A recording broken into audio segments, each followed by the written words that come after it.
Okay, we're going. It's the Here big we are, podcast. We have a name now, number but two. potentially a working name, not quite clear. Unveil it. Um, it's form constant. That's gonna be our big podcast name. Tell everybody what that means, because I didn't know. And so a form constant is a a form. It's one of several geometric patterns which are recurringly observed during hypnagogia, hallucinations, and altered states of consciousness. And I'm not quite sure what hypnagogia is, but That's a cool word. it sure is, yeah. I was That's, not going to pronounce that right. I was actually looking at the same definition you just read, and I came across that word, and you did a way better job than I would have done. So I mean, I could be saying it good for wrong. you. It's the experience of transitioning from wakefulness to sleep. So that's very cool. You That's know, the kind of thing nice. you're I like seeing when that. you close your eyes, perhaps, and you're drifting off. You're seeing these, you know, maybe you're Yes. falling asleep and you think you're falling, you know, and then you're jolted back awake. You might Right. have been experiencing it right there. Looking down a long tube, perhaps, something like that. And you bring up something interesting that it could be euphoric and amazing and the best thing ever you've ever seen, the best experience of life, period. Or it could be like scary and you're like falling, Yeah, like like a you're just trying to take a like nice a little good old nap. roller coaster. Yeah. And so, but such is life. This, you know, that so it goes, as they say. So, So, okay, good name. yep, yep. And we were just talking about something that I'd like to dive into a little bit. All right. You're not coming home for Christmas. I'm not coming home for Christmas. What's this It's a all about? tradition. What kind of I stage in always come life home for Christmas. are you in that you can't come home for Christmas?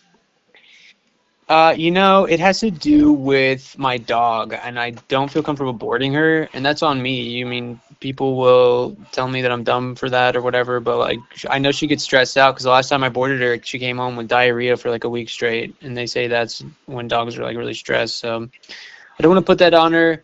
Also, dogs. I don't, sometimes they're not treated well in there, or they get attacked by other dogs, or she could attack another dog, or This is true. and on top of that, These I'd are have all to fair like concerns. probably have to like go update her vaccinations, and I just feel like why go through another vet visit? So usually I would have someone watch her, but everyone's out of town. I actually had one person that was in town, but my sister, who also we share a house together, she wasn't comfortable with this person that she didn't know. Hmm. So it's all just a clusterfuck, and I'm just gonna come later. I'm gonna come in February. So what you're telling Spend me is Valentine's everyone's Day with them. out of town for the big Christmas? Yeah, everyone in Denver, at least Are everyone they in our perhaps going network, home to their families? yeah, everyone is out here away from their families because they're delusional, psychotic, like They're woke 20 millennials. something, 30 something year olds. Yeah, we're all just nuts out here. We don't know what we're doing. And you know, you make some fair points. Like I understand. Um, Yeah, the other thing is my mother, so we don't, anyone who's not familiar, we don't share a mother, we share a father. this My is mom true. lives in Nashville, and her husband is going through some like spine surgery, which low-key is a little bit frightening. But he's apparently not going to be recuperated by the time Christmas comes around, and they're saying that they can't even host anyone. So me coming for Christmas would mean that I wouldn't get to see them. So it also makes sense for me to come in February when I'd be able to go to Nashville, spend time with that family, go to Atlanta, spend time with that family, and see everybody in one trip. So that's another factor. Fair enough. Fair enough. And Probably not super interesting, but what did our father say about this? Was he did you get a little anger out of him? yeah, he gave me some pushback. I sent him a text that said I'm still leaning towards coming in February, not for Christmas, and he said, well, life is short. We got to make Christmas happen. And then he put a What, shrug like he's gonna emoji. die in February? No, I don't think that's what he meant. I think he just meant, there's only so many Christmases we have. But I also know that you were pressuring him to pressure me. That's He not divulged true. that. That I He mean, said, He was like, Joseph is very adamant that you guys come for Christmas, and I'm like, oh, he's the head of the He's household. using me as a weapon. That's He's our ridiculous. patriarch. This is, I don't even live there. Can we, all right. That's, I told him that you're not going to listen to me and that if he would want you to come, also, that he should tell you to come. Yeah. I think my belief is that he really does care about Christmas and wants all of his family to be there, but he maybe doesn't like to show it or not able to show it as much. So I think he really does want me to come. I do think that. Yeah, he was telling my friend Lucas that our Christmas tradition is making homemade meatballs, you, me, and him. Yeah, I So I know. guess I he's know getting he loves that. sentimental about that. But, it'll be Yeah. all right. We can go golfing and make meatballs in February. Yeah, hell yeah. We'll do Valentine's Day meatballs. But I'll also be home for 2 days. You Can't you just like miss a couple days of classes? You're smart. Hell no, dude. Actually, yeah, I probably could. I could skip a Friday, probably. Maybe even a There you Thursday. go. Oh, wait, There no, you I'm gonna go. have a new schedule. I'll have to see. I'll have to see. I might not even have class on Friday. Oh, see, now we're talking. Yeah. All right, so those are our travel plans. Got that out of the way. There we go. Really, really interesting convo. I'm working on some Meatballs. shirts You right know, I now. also want to. Sorry to interrupt. I also want to make some cannolis. That could be part of our meatball tradition. And I had some cannoli filling recently, I believe. And it It's very was, good. It's made out of cheese. I wasn't a huge fan. I don't know if that should be our tradition.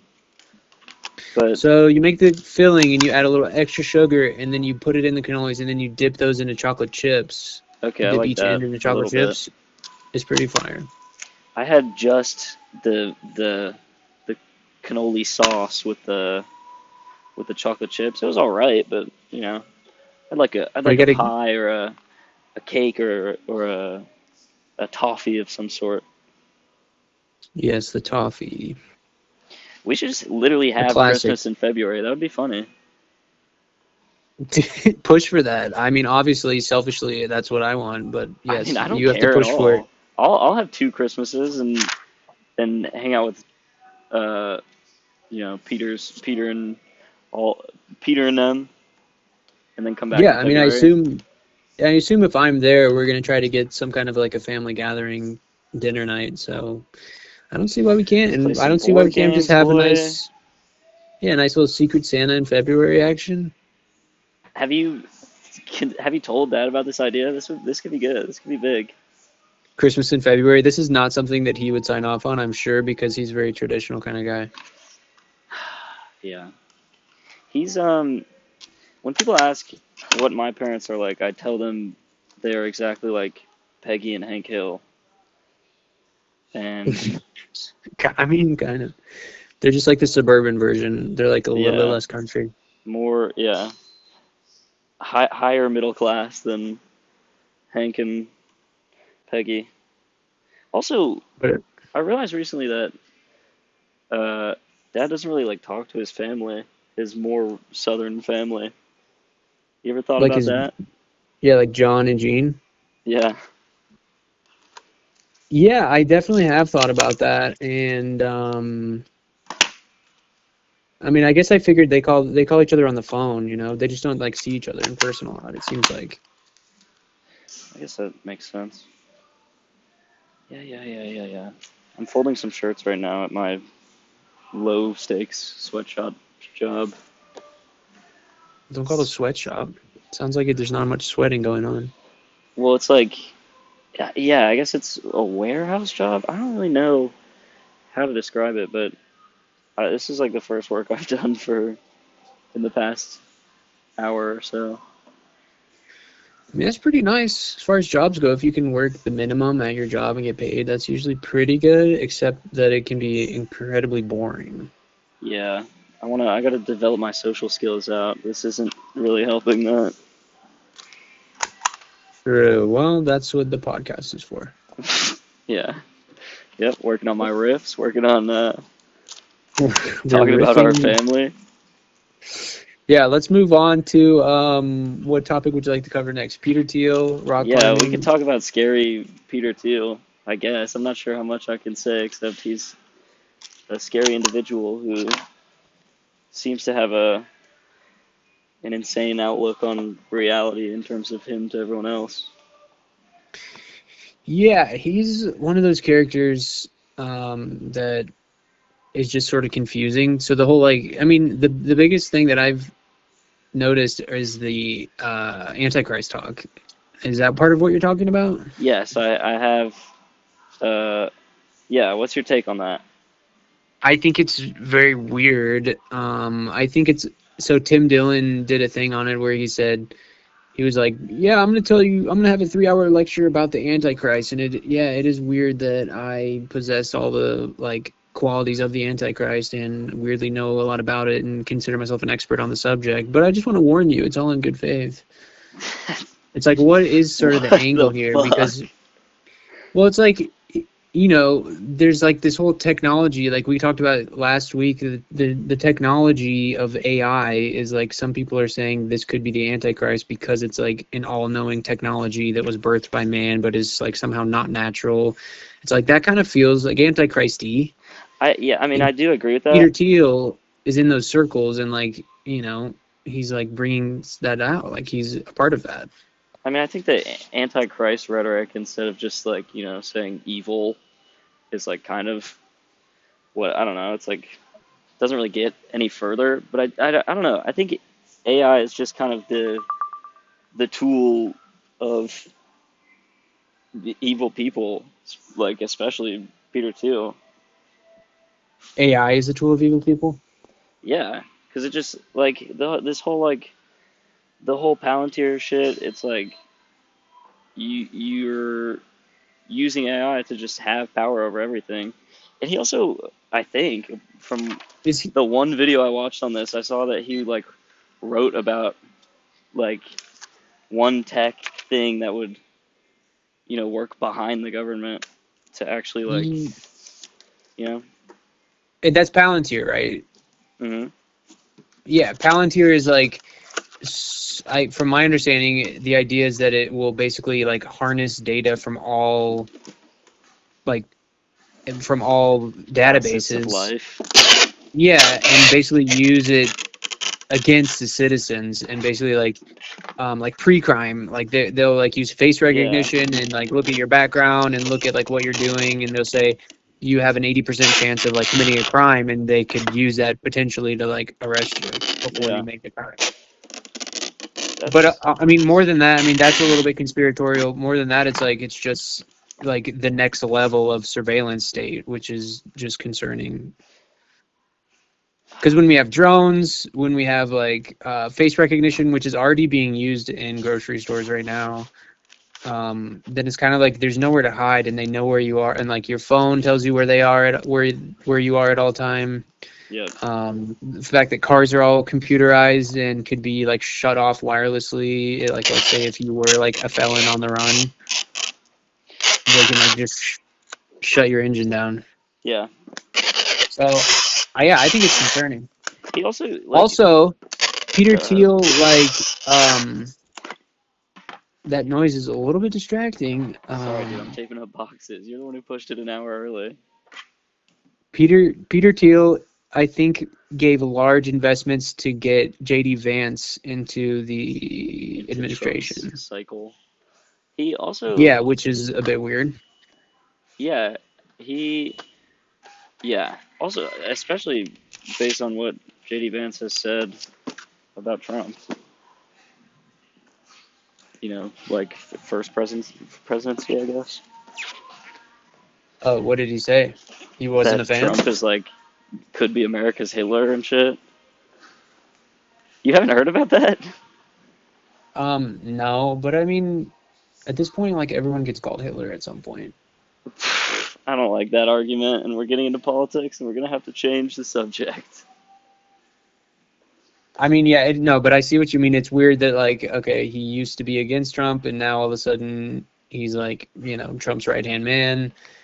And Peter Thiel like hand selected him, and Peter he's Thiel probably going to also be like gave him his success, I think. I watched a very in-depth true. video today, No, but it could you're have been right. super biased. No, I forgot about that. Peter Thiel like gave him a job in one of his like startup giant tech companies early on. I think that is true. I heard that too. So JD Vance has been like under Thiel for probably decades now, and then Thiel like gave him, like was a big advocate for him to be the VP. Yeah, So yeah, it's weird. it is quite weird. But yeah, he's like Peter Thiel's like he's like a damn octopus behind. He's like the deep state, I think. And that's like a very conspiratorial word, but it's like, the bureaucracy. He like I think Palantir works for like every agency in the executive branch. Yeah, I mean it's one of those like funded by the federal government, like they get all their contracts, and they get like billions of dollars. So like we're essentially paying Palantir for them to do all this shit. Mm. Here's something interesting. The company, Palantir, was named after the Seeing Stones from J.R.R. Tolkien's The Lord of the Rings. Yeah, he's a fucking Lord of the Rings nerd. He's also a gay Christian, apparently. Yep. Like, publicly, that's his thing, but who knows what he does behind closed doors. Dude, in this video I watched, I mean, this podcast should be called Dumb People Talk About Shit They Don't Know About, but in this video I watched, That's what all podcasts are. yeah, I guess that's true. Uh, That's the beauty of it. in this video I watched, this guy was like, yeah, he had this like, he like knew this gay influencer that he would like buy cars for and stuff, and then they had a falling out when Thiel like started endorsing Trump and shit, and the influencer guy came to his some kind of party or something and confronted him about his support for conservative shit, and then he like was found he like was they said he committed suicide like 2 weeks later, but all his friends were like, no, he was a happy-go-lucky guy, making plans for the future Yeah. and whatnot. Wait, so what's the motive? So I mean, I guess what you're implying, or they're implying, is that Peter Thiel had him executed or something like that? Yeah, What's the motive? What was he doing that he wanted him dead for? just like pushing back. I have no idea. Yeah, it reminds me of the argument- story. Sorry, go ahead. Well, this is going to be a tangent, so you can go ahead and finish your thought. The argument was basically just like, Peter Thiel's the kind of guy who's like going to like take power no matter what it takes, and Right. he had power over this influencer guy, and then once he like got pushed back, he may have allegedly perhaps organized some kind of death. Yeah, I mean it's odd that I don't find that surprising. I know I'm like more conspiratorial minded, but like I feel like those stories are more and more common. No, yeah, it's not surprising at all, but it's fucking horrible and crazy. Yeah, so it reminds me of a similar story with Sam Altman, the guy with OpenAI. Mm-hmm. He had like this one of the programmers was like had just publicly sounded alarms, quote unquote, that like this technology is could be harmful in various ways. It could be dangerous, things like that. And then he was like later found dead in his apartment. And his parents are like, yeah, his parents were the first ones to be like, no, this was not suicide. Our son was not suicidal. And there was also like details about the crime scene that didn't make sense. Like he had just ordered food, and like the food was like delivered like around the time of his death. It's like, why would you order food if you're going to kill yourself? Jesus Christ. And there was like signs of struggle. Like there was like blood splatter here and there where there shouldn't have been, which, if you're killing yourself, you would have done it like in one spot, or what, you know what I mean? Like he wouldn't have had like struggled around the room. So Tucker Carlson interviewed Sam Altman and brought up this topic and was like, there's a lot of weird things about the story, you know, like what are your thoughts on that? Like what do you think happened there? And Sam Altman got like kind of defensive. He was like, are you trying to accuse me of killing my employee? And it just got like really awkward, and Tucker was like, well, no, but it's a weird story, don't you think? God, And yeah, Sam Altman was like, I feel like you're accusing me right now. I don't feel comfortable with this conversation. And it kind of just ended there, and it was just like awkward as hell. damn, yeah. But like, I Sam mean, what are Altman we supposed was to think? Sam Altman was funded by Peter Thiel, like in his early career, I mean, I yeah, I didn't think. know that, but like, I feel like all these guys are like a little bit connected, and they all have a little bit of like psychopathy or Yeah, surrounding them. So it's yeah, like, yeah, of course, these are the people ushering in this new technology that is like really gonna like, I mean, just totally change the way we know about the economy, the way we know about like our daily lives. Even like if robots and AI become part of our daily lives, it change everything essentially. yeah, yeah, dude. And so what do we do? What are we to do? We're just simple folk. Yeah, I don't know. I don't know what to do. But yeah, so Elon Musk is a part of the conversation too, because he was a part of OpenAI. He was like one of like the board members or something like that. And him and Sam Altman had a falling out, and he left the company for whatever reasons. And now Elon Musk creates Grok, and he keeps saying over and over again that like it's very important that we program AI to be truthful.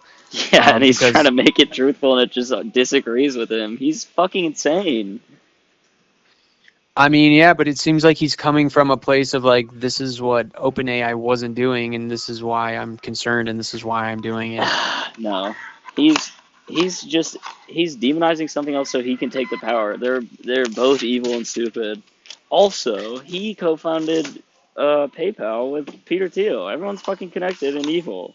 Fuck them all. Yeah, I mean, the jury's still out on all these guys.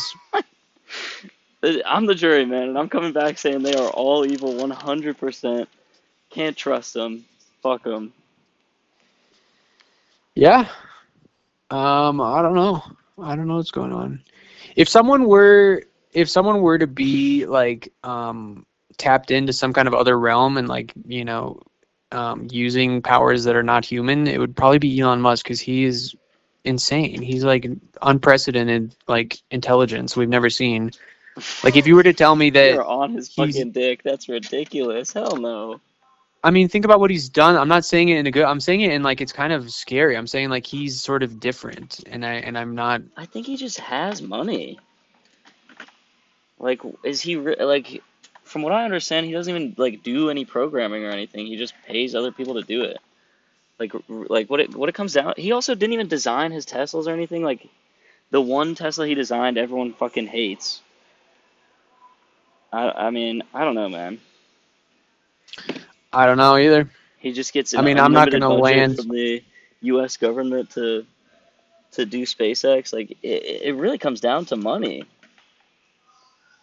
I mean, his space. I'm not gonna say his, but his SpaceX solutions are game changing, and They the are fact that more the federal efficient than government, NASA for sure, but it is just like having the well, funds. that's game changing. That's how he gets the funds. He's winning bids because he can do a better job I mean, what are you gonna do? You gonna for start a, his a company. better SpaceX? You can't because you don't have the money. I mean, yeah, true. He has a privatized monopoly that's government funded. I don't think it took a lot of skill. Like, yeah, he's a entrepreneur for sure by definition, but he's not God. But essentially, all these guys are like fall into that category, which is concerning. Like Peter Thiel is the same way. He's a billionaire who now gets like funds from the government because now we're in an AI arms race against like China and Russia or whatever. Like pretty much everyone is going like full, you know, full forward on AI because it's like now it's like a national defense topic. And you know what else is crazy is like the energy it takes to power all these AIs. Like the administration right now is like investing billions of dollars into like nuclear energy plants to power these AI servers. And it's like, well, what happened to this whole like energy conservation movement? And like, I don't know. It's like, Yeah, it it seems is. like It's a ridiculous. race to hell. It seems like we're It's. I mean, it's these fucking rich people. They're living in their own worlds of making more money. I think that's like the end all be all of it. But the thing is, like, we're along for the ride. Like, what they're doing is like fundamentally reshaping society, and that's the crazy part. Like, it's one thing if they're just doing their own thing and like buying 10 Ferraris a day and creating giant corporations, but like these technologies are like fundamentally changing human society. Yeah, and making it bad. Yeah, so that's why Three Eye Atlas is coming here to save us. Yay! Okay, yeah, you got updates on that? There hasn't been too much. It's kind of the same old stuff. I Where do is think it? that yeah, it's about to like be close to Saturn. It's like I think it's moving. I want to say it's moving away from us now. Like it kind of Oh my god. it went We're behind the fucked then, dude. sun. It's not gonna save us.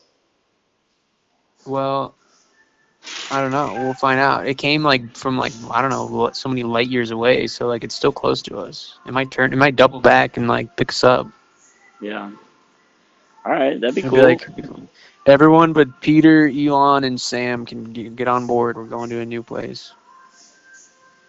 I, I mean, hopefully they'd pick more people than that to not come, but yeah, Yeah, for sure. I don't think. I mean, if I were to get super conspiratorial, I think it's all like spiritualism. I don't think they're gonna pick us up and save us. I think they're gonna like, they're gonna um, inspire us.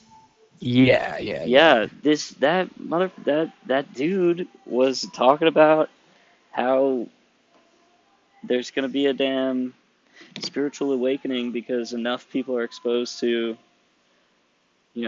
some kind of otherworldly, some kind of supernatural thing, and it's gonna share some knowledge with us or something like that. Wait, who said that?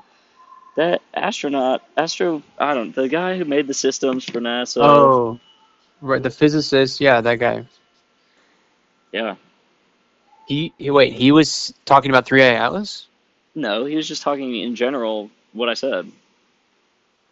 A great spiritual awakening born from, Yeah, some kind of supernatural yeah, uh, message or experience that's gonna yeah.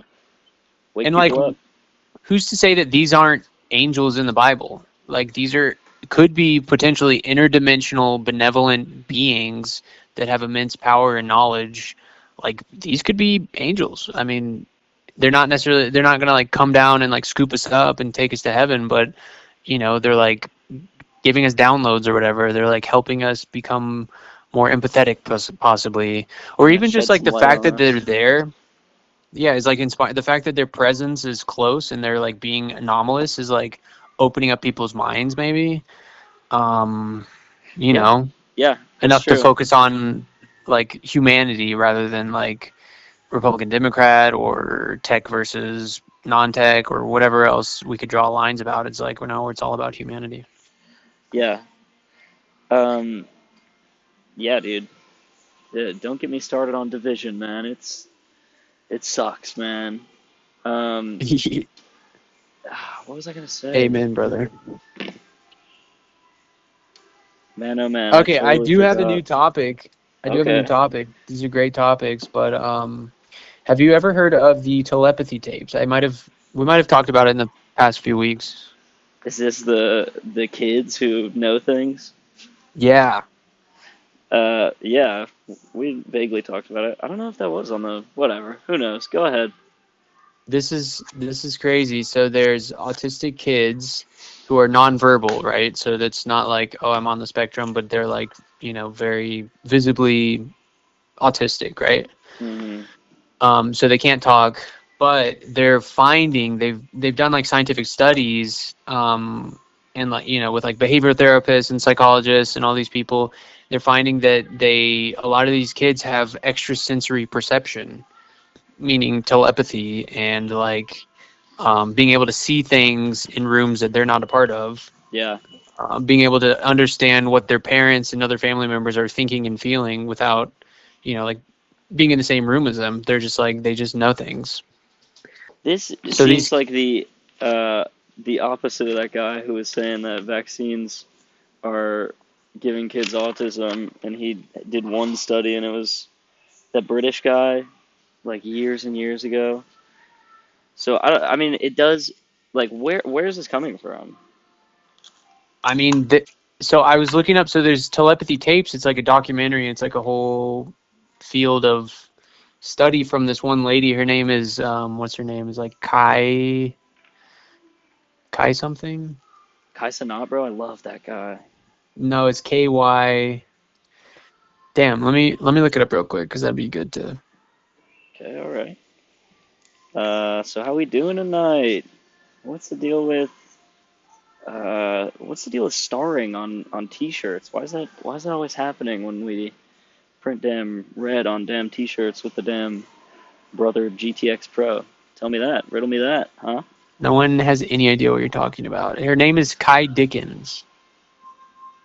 And I Okay. was looking up like some older stuff, and this is like in the 90s she started this. And obviously she was like, not respected in the community, Right. and all that Woman, of stuff. course, yeah. Women, yeah, and like she's like conspiratorial or whatever. Hmm. But she has like a podcast, like a more recent podcast where she talks about it. And then there was also someone else who came on the Danny Jones podcast, which is the one I sent you that one time. Danny Jones, yes. He's a And he's so he's a thick-skulled man.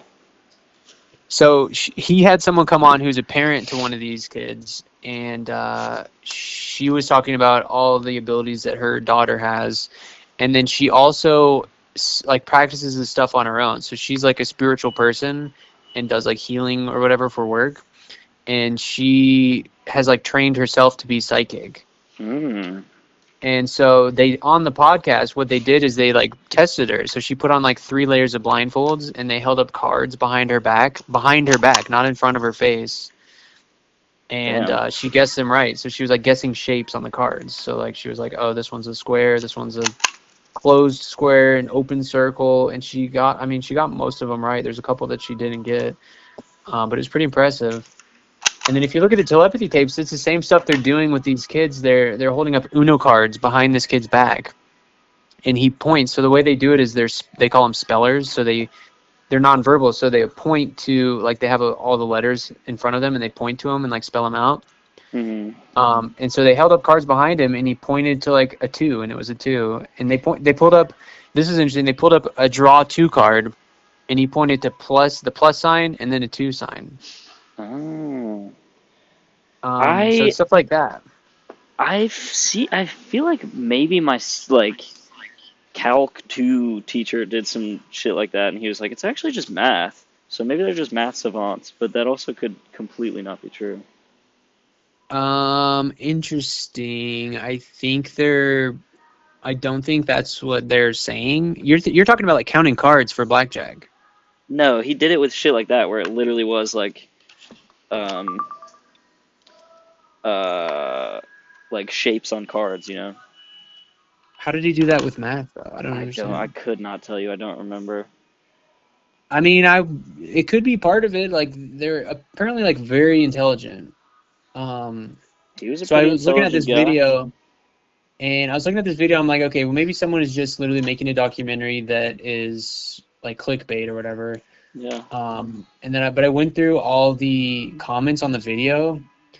And everyone is saying like, my friend's autistic son has this ability. It's incredible. For years I was assumed that he was low functioning. Now we come to find out complete opposite. It's incredible what he can do now.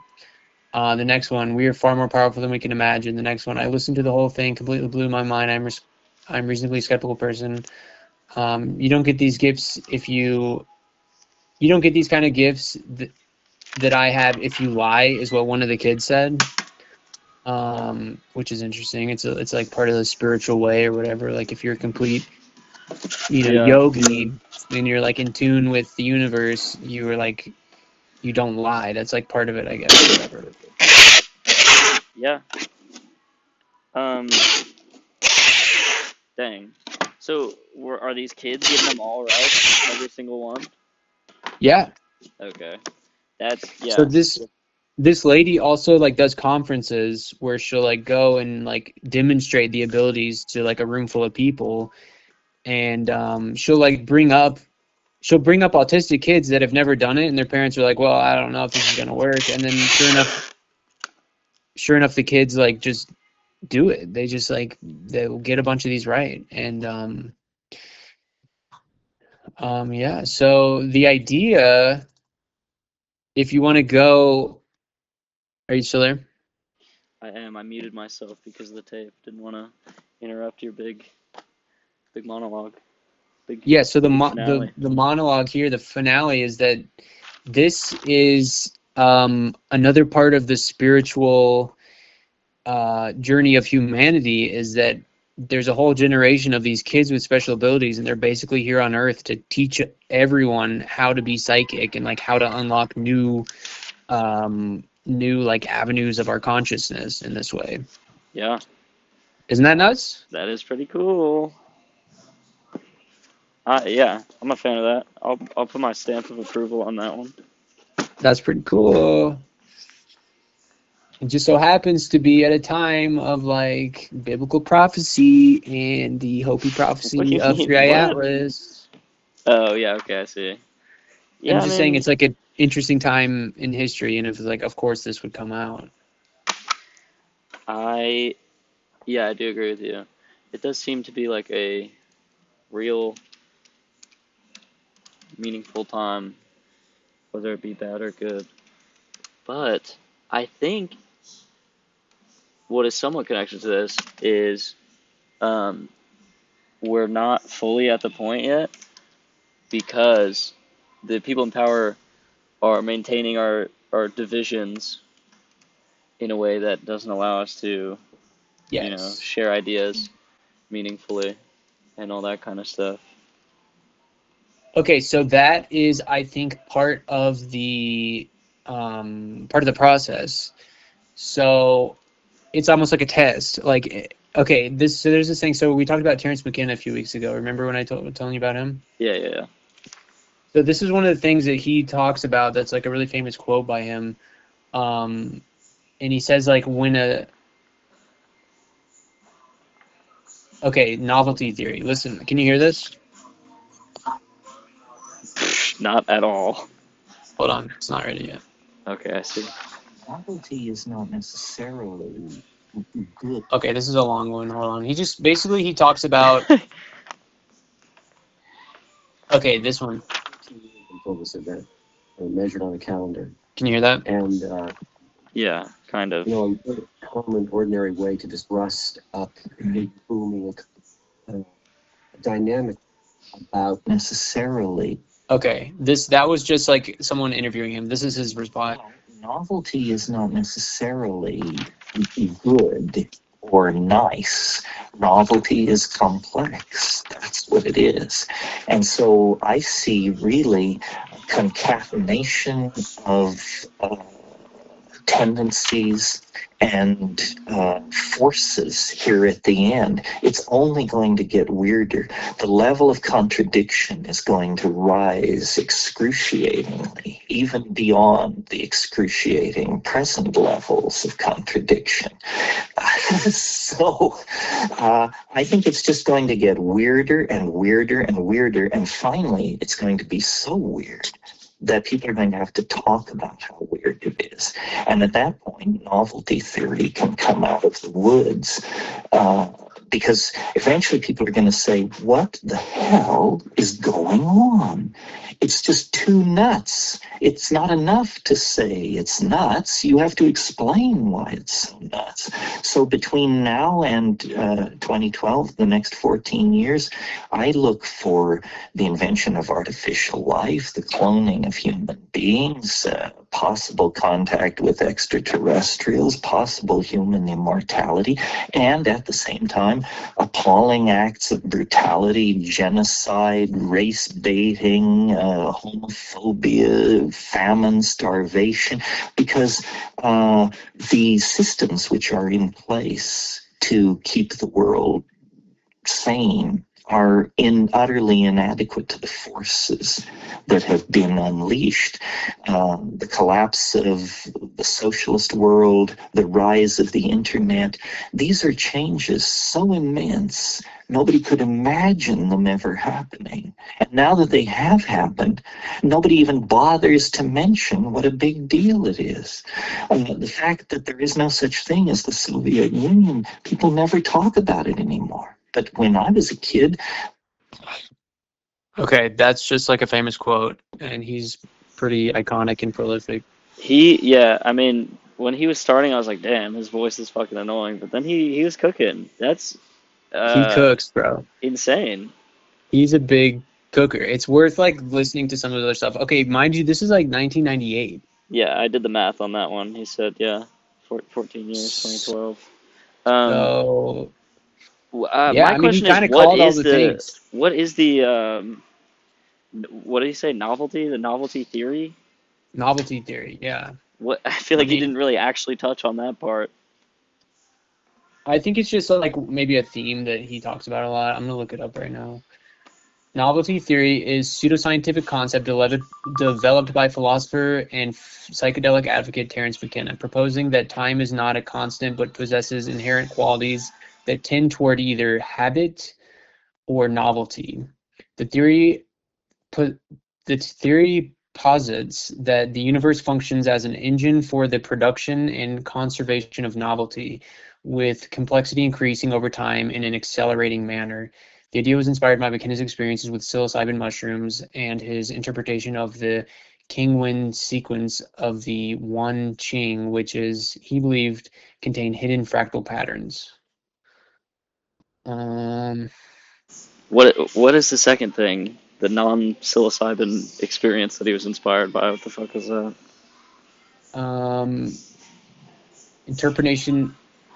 His interpretation of the King-Win sequence of the One Ching, which he believed contained hidden fractal patterns.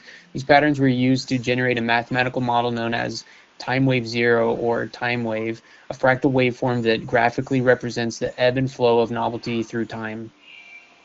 What the fuck? Okay, I'm gonna look into this. This guy's like on another level.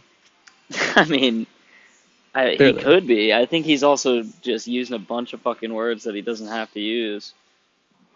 I mean, I think he's just very articulate. Like, listen to more of his stuff, and you realize that he's crazy. I'll check him out. I'll listen to the guy. I'll listen to the kid.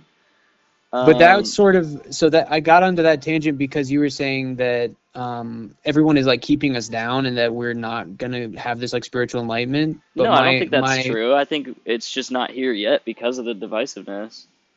Yeah, but my thought is that like this is all part of the plan, quote unquote. Like this is all sort of part of the process of like there's going to be pushback, and that's like part of the test that like kind of shakes us to our core and like helps us get there. Like in other words, like there's no other way to do it, and that's what Terrance is talking about here. Is like it's going to get weird because all the systems in place are going to shuffle and shake, and like the whole thing about like the internet breeds like misinformation. It's like this is all part of the process. Like we have to figure what the fuck is going on, and it's so weird that like half the things you hear are nonsense, and the other half of things you hear are just lies that sound true, and you have to figure out like what the fuck is actually happening.